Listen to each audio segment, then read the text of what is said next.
The Fox City Score chapter and WHBY are pleased to bring you Biz Talk, a chance for you to hear from entrepreneurs and professionals as they share their experiences from starting to sustaining growth. Learn the skills needed for your business to be successful. If you missed anything, you can catch the Biz Talk podcast at biztalkwithscore.com. And now from the Myron Construction Studio, it's Biz Talk on WHBY. Good morning and welcome to Biz Talk with Score. I'm co-host Terry Pinch, and joining me this week as co-host is the king of Calumet, Rick Sintz. Oh, wow. Okay. Hey, Terry, how you doing? I'm doing really well. And this week the reason I mentioned this is we have a guest from Calumet County, and I forgot to get a blessing from Rick before I approached these guests, so I got my hand slapped a little bit. We have some really good guests. No, he didn't. So we have really good guests here with a great story. And so we're talking this week to Kortney and Kelsey Woldt. Hello, ladies. Hi. So Kortney is the store manager of Woldt Wolt's Farm Store, and Kelsey is the HR manager of Woldt Farms. So they bring a lot of background to this. And we'll start with you, Kelsey, first. Could you just give us a background of Woldt Farms, how long it's been around, what it does, how it's evolved? Yeah, so I'm Kelsey Woldt. My parents are Daryl and Amy Woldt. They own Woldt Farms LLC. I also have 4 younger sisters. Their names are Kayla, Kristen, Carly, and Kortney. My parents are the 4th generation on the farm, and my sisters and I are the 5th generation. I have always grown up with a love for ag and farming, so I went to UW River Falls and received a bachelor's in agriculture, business, and dairy science. And now I work on the farm full-time and do a variety of different things like field work, irrigation, office work, billing, herd check, and helping out around the farm. The farm was founded in 1911 by my dad's great-grandfather, Herman Woldt. My dad took over the farm from his parents, Hugo and Jeanette, in 1990. At that time, my parents had 80 milking cows, and now today, in 2024, they have 1,650 milking cows. We also have 2 other LLCs, and those are W&W Bagging and Wolt's Farm Store. Currently, we run 4,000 acres, and we grow a variety of crops like corn, haylage, grass, triticale, wheat, and soybeans.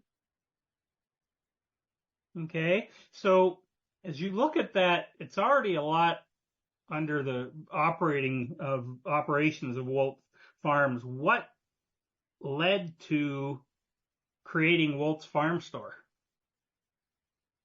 Yeah, so we always kind of had the idea of starting a small store on our farm. And then once COVID hit, we kind of realized the demand that people had to know where their food is coming from and how those animals are being raised.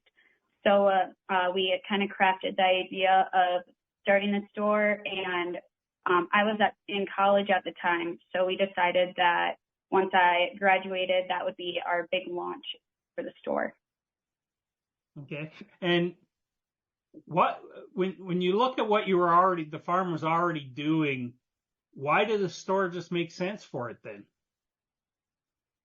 I think our community really drove that. We wanted to provide our community with a place to go to get local beef and local products. So in the store, we have like local syrups, honey, milk, cheese, and it just provides a great output for people to come shop at. And then it also gives those vendors a place to sell their products as well.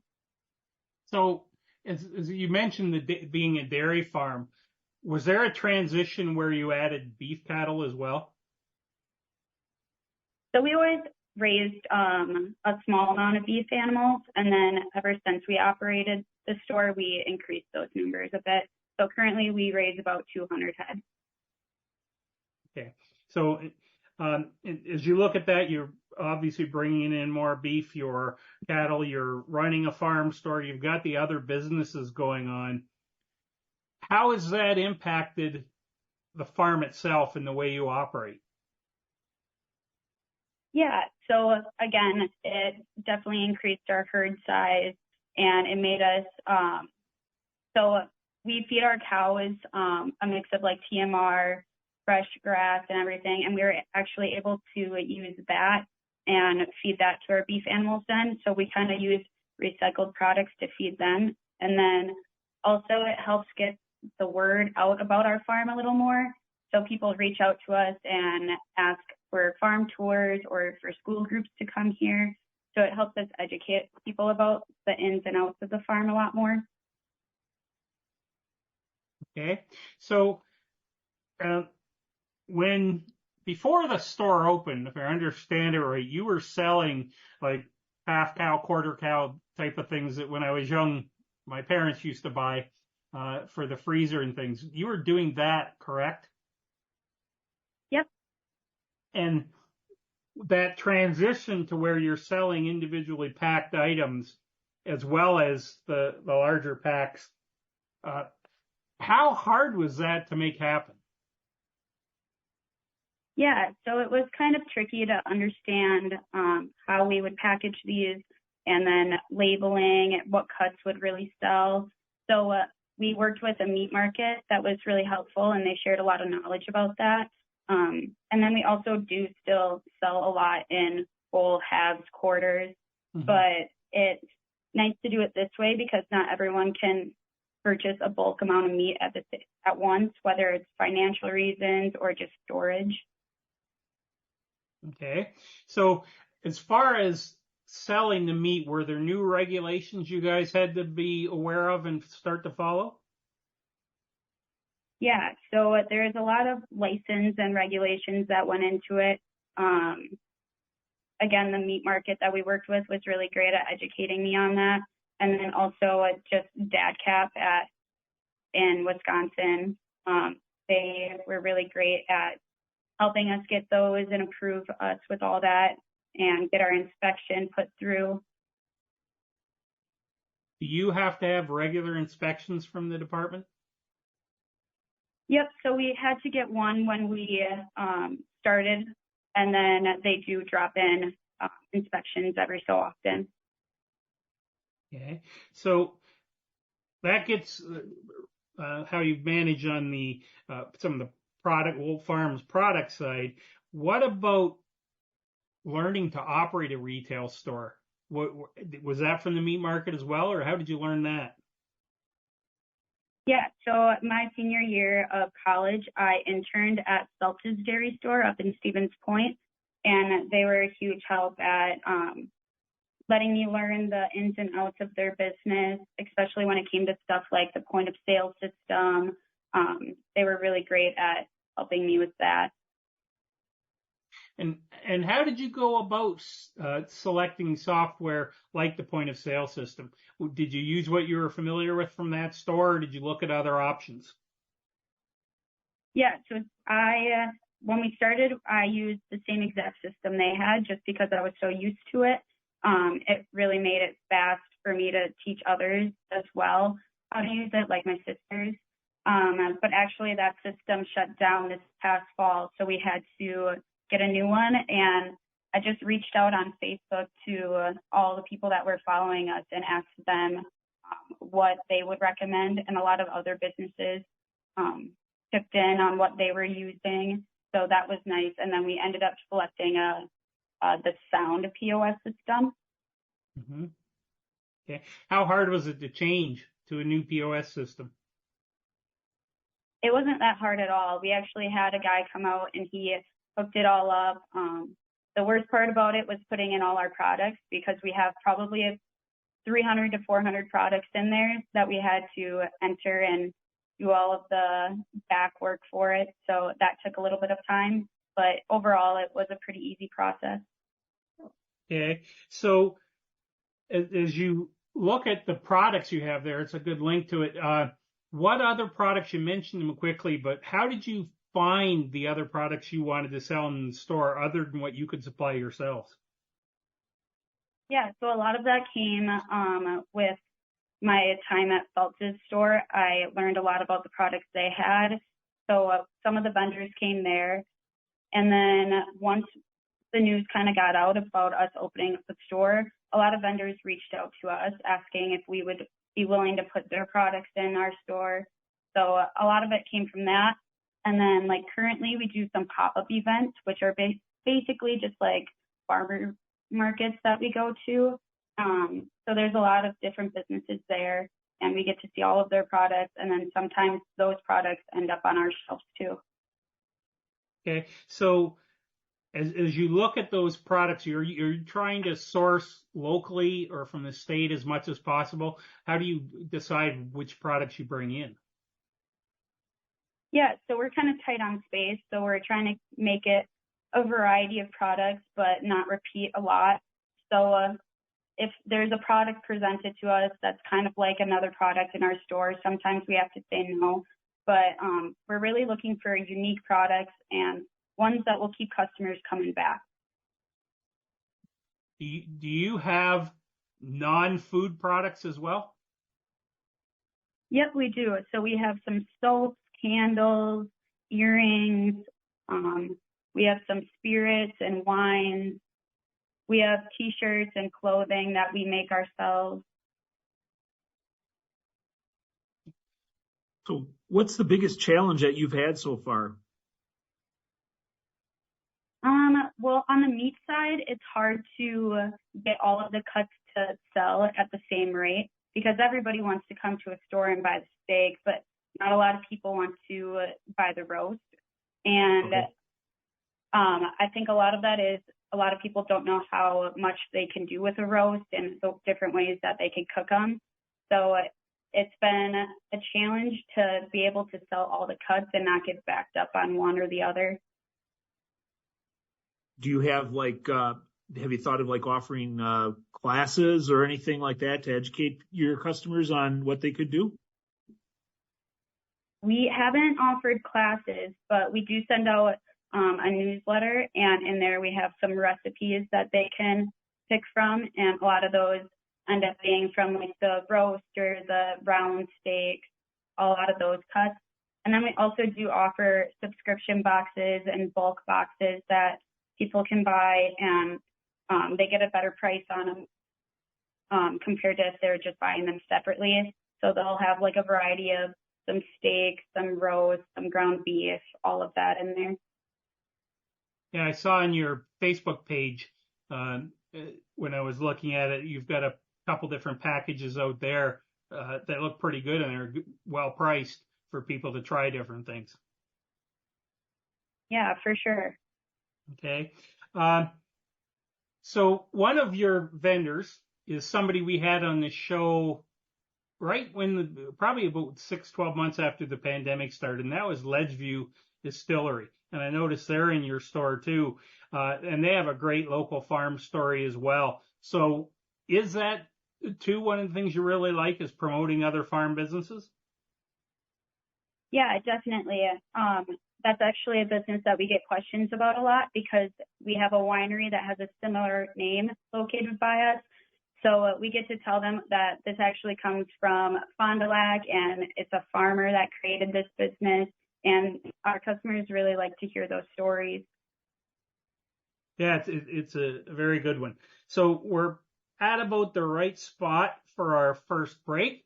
We'll come back after this. You're listening to Biz Talk on WHBY, and we'll be right back.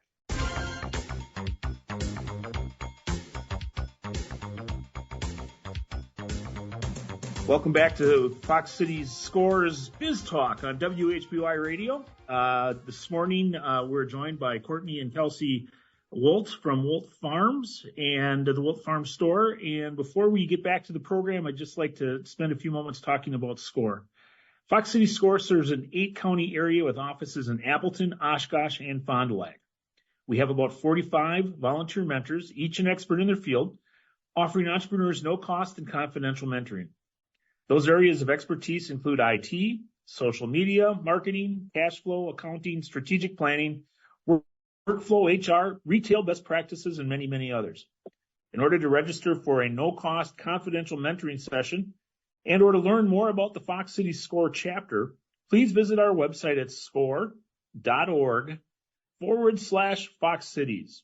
You can learn more about how the SCORE chapter can assist you with starting and or growing your business, and you can complete an application for a mentoring session. Simply complete the online form and submit it to SCORE. Within a few days, a SCORE mentor will be contacting you to set up a meeting. And remember, SCORE is no cost and offers experts who can offer you assistance in many different areas.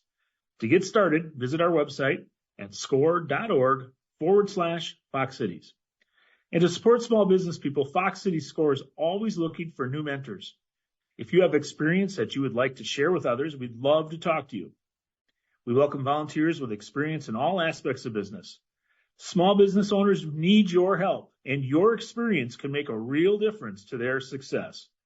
Go to score.org/Fox Cities, click on the volunteer button, and fill out the short application. And we'll have someone get back to you to explain more. So thanks again for joining us this morning on Biz Talk, and now back to the show.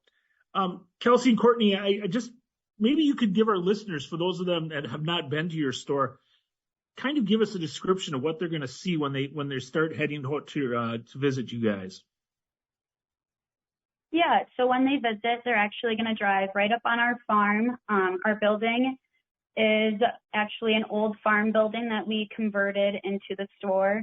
So when they come in, they're going to see a lot of antique things in there, a lot of old license plates and tools that were used in that building prior. You're going to see a different variety of all the local products that we have, beef freezer, pork, candle section, a lot of different local goods. So it sounds like a pretty large location. You would think that, but it's actually a pretty small building, but we were able to fit a lot in there. All right. So how did you get that whole building and that whole facility ready for a retail location? Yeah, so actually the building was used by our grandpa when he was here, and we would always go out there and see him working in there, fixing stuff, inventing stuff. So we knew we kind of wanted that building to be where we started the store. So we totally had to redo the inside on it. We had to knock out a bunch of shelves, sandblast the ceiling. We redid the concrete in there, and then we put all new walls up. We painted, we laid the new concrete, like I said, and then we also had to make some minor adjustments, like we put an elevator in and we put bigger doors in and all of that. And who did all the contracting work for all that? So actually a lot of it was done by our family and then our farm employees. So we really only had to hire out stuff for electrical. Okay. And you mentioned your grandfather's link to the store. Can you maybe walk us through what kind of person was your grandfather? So I only knew him for a short time. I was about 2 years old when he passed. But from the stories I've heard, he was kind of a quiet guy, but he was always in there inventing stuff. And we actually found a lot of his inventions when we were going through that building, whether it was just a tool he made to do a job or a lot of old things to make his job around the farm easier, like lifts to make it so he didn't have to do all of the work and all of that. So as you look at that family heritage, and it applies to the farm as a whole too, but there's a lot to build on when it's the fifth generation coming in. How do you think about that, or do you think about that as you're looking at the things you do going forward? Yeah, we are always trying to expand and broaden our business so that there is more to do and more family members can come and join. And I think that's a big part of why we started the store, so that we can have more of our family back home and working for the family business. And it's just another aspect of how we can also get involved in another business adventure. This is very different than anything else that we have here on the farm. So it's kind of a new problem that we had to solve, I guess. Yeah. And if you just look at the history of the farm, it's shown an obvious ability to adapt and adjust, and you've done some really unique things to help it grow. As you look at the store and how it's done so far, is it meeting your expectations? Yeah, it is. We've had a lot of support from the community members, especially when we first opened. And now through our social medias and our marketing, we're reaching people in other states too, which is pretty cool. Yeah, it is. And we're going to talk about that later as well and some of the things you're doing online. But we're probably at the right spot to take our next break. You're listening to Biz Talk with Score on WHBY, and we'll be right back after these messages. Welcome back to Biz Talk with Score. We're talking to Kortney and Kelsey Woldt from Woldt Farms and the Woldt Farm Store. Before we get back to Kortney and Kelsey, I want to give you a short education update. If you go to our website at score.org/Fox Cities, you'll see a tab up near the top called Workshops and Events. And that'll take you into a location where we have literally hundreds of different webinars and seminars that are available, almost all for free. And I'm going to talk about a couple that are helpful for people considering starting up new businesses. And these ones are live events initially, and then they usually go out on the website a few weeks after that as webinars. But we have two live events coming up that are really important.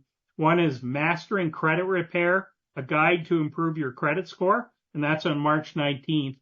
And we find that to be really important because we regularly get people who want to start up a business and need a loan, but didn't understand that their personal credit score impacts their ability to get credit. So this is a great way for people to learn about what do I need to do to repair my credit and how can I do it in a timely fashion. So that's March 19th. And another one important for businesses starting up, it's called Google My Business and how to get your business on Google Search and Maps. And that's on March 21st. And it's a basic feature we talk to anybody about who comes to us about getting their store onto Google Business and Maps, because when people do searches, you want them to be able to find your store. So that's on March 21st. And again, you'll find that too as live events. It's again score.org/Fox Cities, and it's on the Workshop and Events tab. So please go take a look at those and see if there's anything there that interests you, but there's an incredible variety of opportunities there. So with that, we're going to turn back to Kortney and Kelsey now, but I want to talk just a little bit about the support for the business. First of all, how many people in the family help out in some form, directly or indirectly, in the store, and are there other non-family member employees as well? Yeah, so all of the family members, all 7 of us, help out in the store in one way or another, whether that's when we started helping remodel or actually taking shifts on the weekend. We're all pretty much hands-on in that aspect. And then the only other person that we have helping out is a volunteer that will sometimes take shifts if we're doing something all together as a family that we need someone in there to run things for us. Okay. And who does things like, do you have family members doing the bookkeeping and that sort of stuff, or is that contracted out? Yeah, so I do it to a certain extent, and then our mom, Amy, does a lot of the rest of it.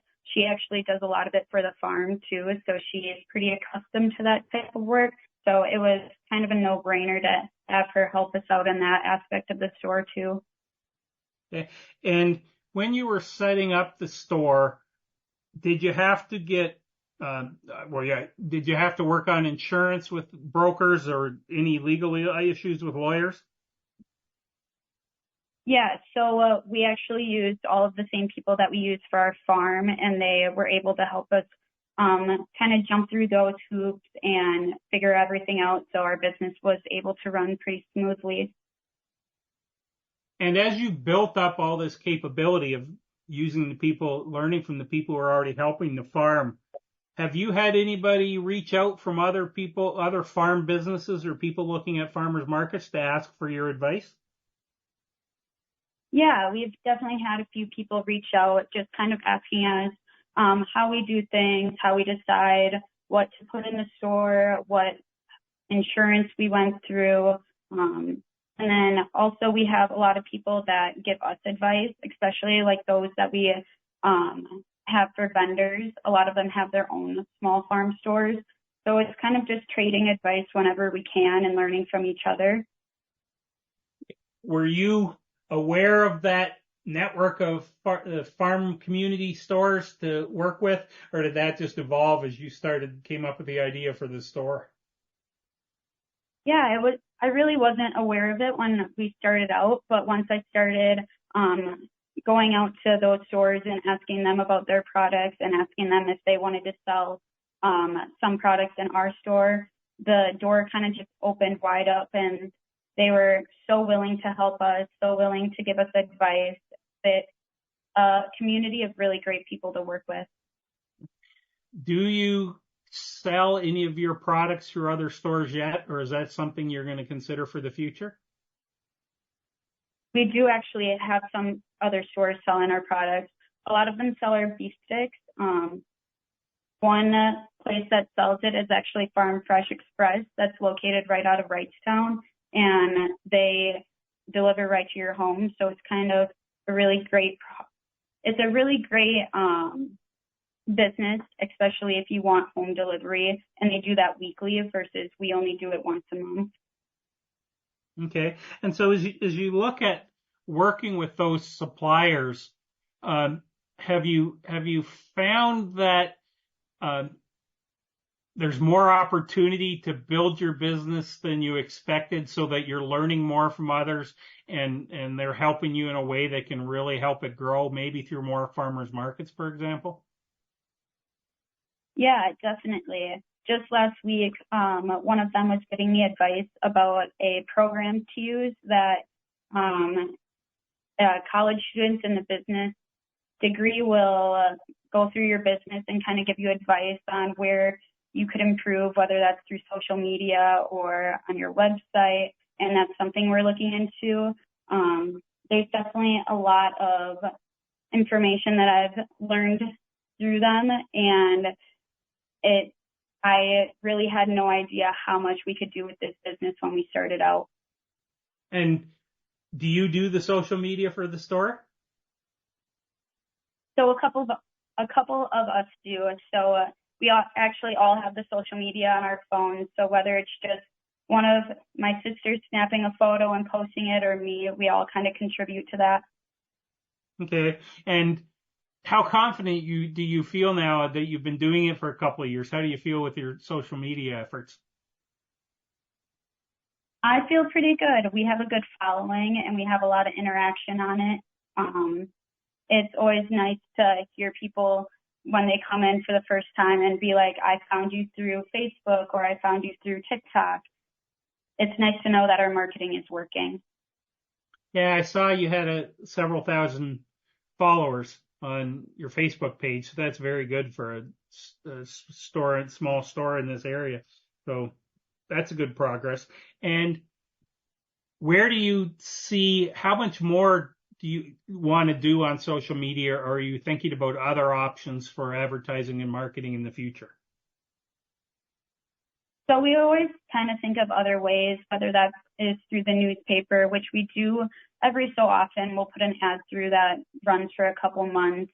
But our main marketing has been social media, and we found that the majority of our customers come through social media. So I think we'll probably focus on that for the majority, and then kind of branch out if other opportunities show up. Okay. And so let's switch to online shopping, because you have a site where you sell quite a few products too. Could you talk about first, how did you decide to sell online, and then how did you go about setting it up? Yeah, so when people kind of look at our store, they don't really know all of the products that we really offer. So we decided that having an online store would give those people the opportunity to browse our products, and then also, if they wanted to, we could ship it to them. And when we first started, it was pretty difficult to try to do because our meat products vary in weight. So we would have to be able to go in there and change the final product weight once the order was put through. So on our site right now, the customer will put a deposit down, and then I weigh out the meat, and then I go in there and change it. So it kind of gives you a scale, like say they want a chuck roast, it will be 2 to 3 pounds. They put in a deposit, and then I weigh it and change it. And we actually went through a company called Barn to Door to help us set that all up. A lot of other farmers that we know and businesses that we work with went through them too to start their online sales, and they were a huge help. They set up our site for us. They helped us fine-tune our website. They offer classes for us for marketing and anything else really that you need to learn about a business. They have a bunch of different farmers that are willing to talk to you and talk you through stuff. So they have been a huge help in that aspect. Okay. And did you put every product online at first, or did you start smaller and grow? So we start smaller. As of right now, every product isn't online. The one thing that is a little tricky with that is our inventories don't match up for online sales and in-store sales. So we kind of have to keep those separate, which is really the only thing holding us back from listing everything. Okay. And what are the best sellers? It was a surprise to find that. Yeah, so our tenderloins are a bestseller. We pretty much never have them on the shelves because they sell out right away. And then right after those are the ribeyes and the New York strips. And then kind of getting away from the beef, our bacon is a hit. And then also our milk that we have here. So if I was thinking for a holiday meal or something, and I would like to get tenderloin, would you suggest that I order it how soon before like Christmas? So before Christmas, I would probably do it at least a month and a half ahead. Wow, that's impressive. Okay. That's a lot of demand you have built into that tenderloin then, huh? Yeah, definitely. And with the most popular items, are they ones that you have to think through how you can get more supply, or is it one where you're really basing it, supply what you can supply for now? It's pretty much supply what we can supply for now, especially with the beef. Coming back to what I said earlier, we have to be able to sell through the rest of the animal without building up our freezers. Otherwise, we'll run out of space pretty quick. Okay. So when people do come shopping online, if they're ordering larger quantities, they need to get there early, or doing it in advance. But how is the delivery happening? Do you deliver locally, or do you use delivery agents to deliver for you? Yep. So we deliver locally within a 15-mile radius of our farm. But you pretty much just plug in your zip code into our website, and it'll tell you if you're eligible for that or not. And then we offer it once a month on Saturday. And then it's just either me or my sisters that go out and deliver it. Okay. And so otherwise it's pick up at the store? Yep. So we have, if they decide to order online, we have pickups on Thursday nights and then Saturday mornings. Okay. And so you mentioned earlier that you got a lot of social media contacts from outside of the area. You get people trying to order deliveries from or wanting some of your products from quite a ways away? Yeah, we do. Actually, we get some phone calls every so often about people wanting to order from other states, and we are totally willing to work with that. I've shipped to California, to Oregon, to Washington, to Pennsylvania. We're willing to work with you, and we're able to do that. Okay. And so what's the transportation time typically say you're shipping out to the West Coast? Is it a couple days or is it a week? How long does it take? Do you know? So it's roughly about 2 to 3 days that it'll get there. Okay. So when you look at all of the places you're selling and as well as what you're doing locally, have you been surprised at the take up or the support for the farm store business so far? Yeah, definitely. I would say more support comes locally. Our community is really great that way. The majority of our sales are still in-store sales compared to online. But overall, we're pretty happy with the amount of support that we've gotten. Okay. So a more general question then. What is it like working with 5 sisters, the 5 of you together all the time? How do you enjoy that? It's pretty great, but you know, we're 5 girls. Sometimes there's a few fights, but that's to be expected. But overall, it's really good. We all have a pretty diverse set of skills. So it's nice to be able to go to one person to help with marketing, the next to help with finances, the next to help with design. We're all pretty creative in that aspect, and it really shows through our store and the design that we decided to put into the building. Overall, it's pretty great. What do you appreciate the most about the business arrangement that you have with the whole family on the farm working together? What's the thing that you really take and hold on to tightly that you really appreciate the most? I think just like the dedication and time people put forth. A lot of us have outside jobs from the farm, so coming after your 9 to 5 to help, whether it's on the farm or in the farm store, is really appreciated, and it shows how dedicated they are to the family business. Okay. So as you look at where you are today in the business as it works, what would you do differently from what you've done over the last 2 years? I think starting out, I would have added a commercial kitchen to our store. We're pretty tight on space, so that was pretty much the reason why we didn't do it. But it kind of holds us back in some of the ideas that we have, whether that's making our own pizzas or doing seasonings and all of that stuff. But hopefully that's something that we can branch off into in the near future.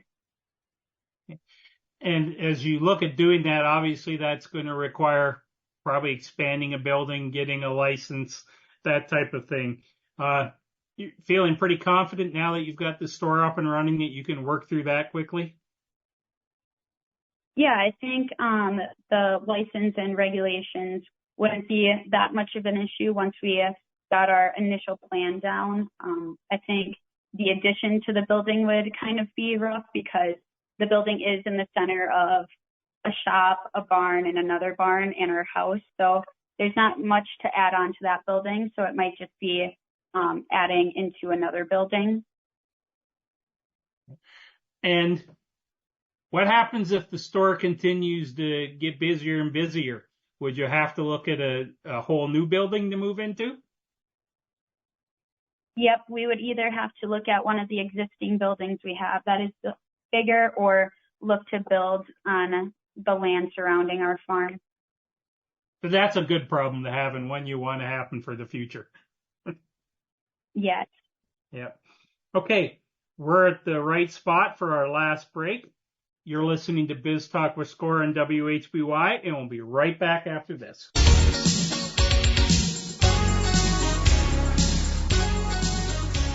Welcome back to Biz Talk with Score. I'm your co-host Terry Finch, and joining me this week as co-host has been Rick Sent. We'd like to thank our sponsors who bring Biz Talk to you each weekend. We couldn't present Biz Talk without their generous support. Thank you to Hailing & Associates. Hailing & Associates help small businesses and individuals not just prepare tax returns, but plan for taxes and help to minimize taxes for this year and beyond. Hailing & Associates, personal connection, positive results. And a special thank you to the Business News for promoting our program in the biweekly business newspaper serving Northeast Wisconsin. If you aren't already subscribing to Business News, you should. The paper is delivered bi-weekly and contains relevant and useful information about the business community in Northeast Wisconsin. So now as we turn back to Kelsey and Kortney, could you let us know or let our listeners know where they'd find Woldt's Farm Store, including the website, Facebook, the location, telephone, etc.? Yeah, we're located roughly about 3 miles north of Brillion on County PP. You can find us at woltfarms.com. And then we're also on Facebook. We have 2 pages. We have Woldt's Farm Store, and then we also have a Woldt's Farm one. We're on Instagram and TikTok under Woldt's Farm Store. And then you can reach us at 920-371-1954. All right. Kortney and Kelsey, I have to ask, you mentioned the idea of a commercial kitchen in the last segment. And that got me to thinking, what kind of other plans do you have? I mean, you looking to maybe serve food eventually, or do you want to develop more of the tourism side of the business? What kind of thoughts have you guys had so far? Yeah, our family always has a bunch of great ideas that we toss around. We have kind of dabbled into the commercial kitchen and what that would look like. We've dabbled into having ice cream actually be served. We're more of the logistics of it, how it would look, how it would work around here. But we're always trying to advance the business, whether that just be adding a petting zoo, a pumpkin patch, some more touristy attractions, more events. We're always kind of looking to bring people onto the farm, into the store, to help our community members learn more about the farm, see the product, see what we do here. And if you were to talk to somebody that's considering, coming to the area to visit, why would you encourage them to stop at your farm? Yeah, it's not every day that you get to drive right up on a farm and kind of see the ins and outs of the process. So it's pretty cool to see it. We have a ton of great products that you will see from all over the county, all over the state, really. And it's just a really cool place to check out. Well, one question I'd have to follow up on is, you mentioned being at farmers markets. Are there any farmers markets you go to regularly in the summer that people could find you at? So we don't go to any regularly, but demand to be on the farm is pretty high in summer, and we're always pretty busy. So we don't really know when one of us can kind of get away for a day and make it there. But we do post when we're going to be different locations on our Facebook.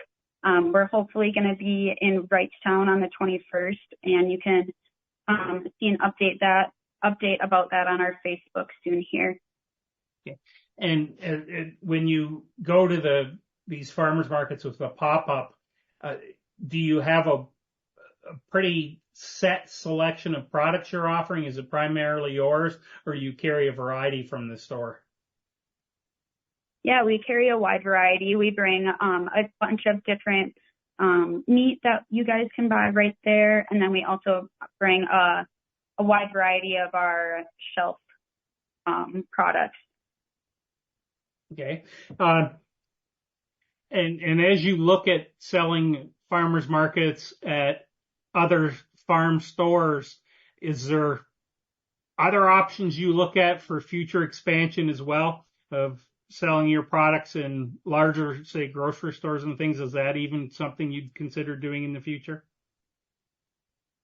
Yeah, I don't know if we're to that level yet. I don't know if we have the demand for that quite yet, or the product to build that up. But once we are able to get more products moving through our store and the ability to provide those businesses with that amount of product, we would definitely be interested in that. Okay. Well, I want to thank both of you for being on the show today. It was a really interesting business that when I first read an article about it, to see how you've grown. And over generations, each generation seems to have improved and expanded the farm.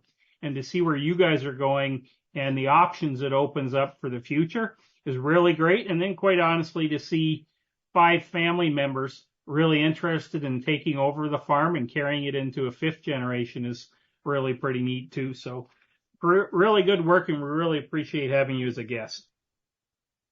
Yeah, thanks for having us. Okay. And for listeners, you've been listening to Biz Talk with Score. And if you want to listen to this episode or previous ones, go to our website at biztalkwithscore.com. And we'll see you talk to everybody next week. Thank you.